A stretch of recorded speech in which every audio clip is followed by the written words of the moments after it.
Today we're going to talk about Anderson Silva versus Chris Weidman. It's going to be a challenging fight for Anderson. Weidman's one of these new guys. He's pretty strong.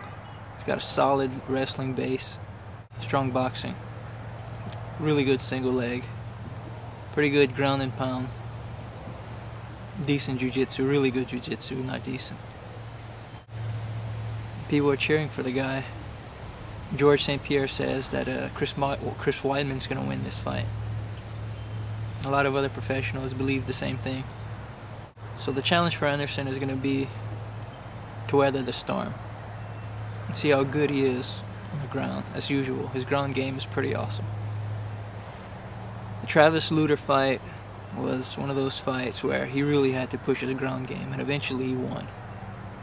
He always works that triangle, so he caught Lutter in that triangle. He catches a lot of people in that triangle. And he's just built for those leg triangles. He could just do it so easily.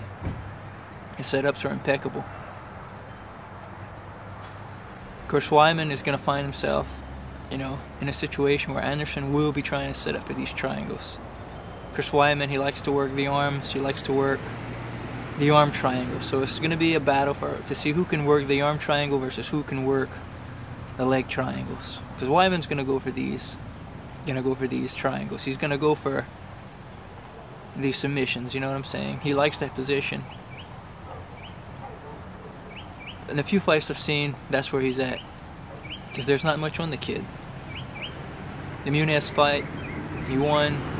Such spectacular boxing. His boxing's pretty good. I mean, his timing is great and his power is just great. So it's a really good fight.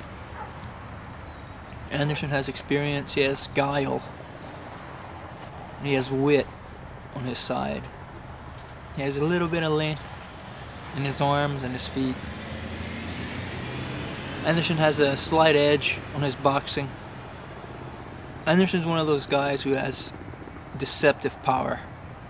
You don't expect him to be as powerful as he is. And his power comes from his technique and his timing. And because his timing and his technique are so good, he could just put people out. Where Weidman's got beast power. He's gonna go for the real Yang style, muscle it out.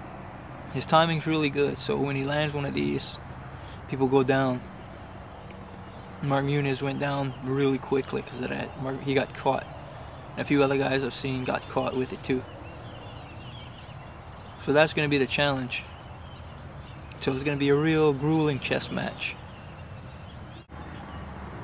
So the odds are so up in the air. I want to say Anderson always, but this is a fight where Weidman should catch him with something. If he does catch him with something, it's not going to be a surprise to a lot of people. This is something that people are going to expect for Anderson to get caught. Because people want to see Anderson go down. It's one of those things where people pray, how long is it going to be? Who is going to do it?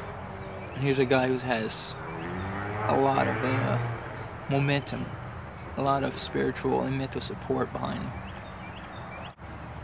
And if he doesn't do it, it's because Anderson is just a champ, and he always will be.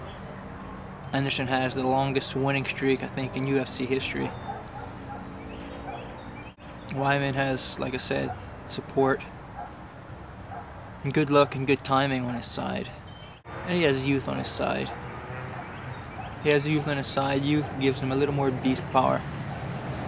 So he could push a little bit harder. And he could absorb a little bit more. Anderson's shown that he could absorb a lot of beast. Weidman, on the other hand, has a lot more Yang power, a lot more beast than Chael Sonnen does. So people expect him to do a lot better.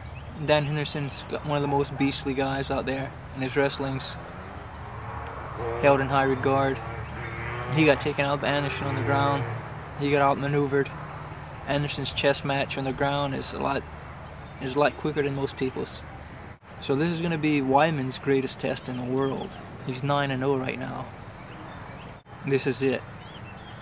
His big opportunity. He hasn't fought any real names. He hasn't fought anybody with any prestige, with any kind of marquee. So it's a real good match. I mean, who else is there right now? There's nobody out there right now. So this is it. I think by the numbers, I would give Anderson just a slight advantage. But by the, I guess the professional mental push and belief by other champions like GSP, Weidman can hold it up, you know what I mean? He has those advantages. So is he the guy to put him out? That's the real question. We're about to find out. I don't want to believe it. I want to believe in martial invincibility. And if there's anyone who could actually show any skills, it's Anderson. But this new kid, he could do it. He can really do it.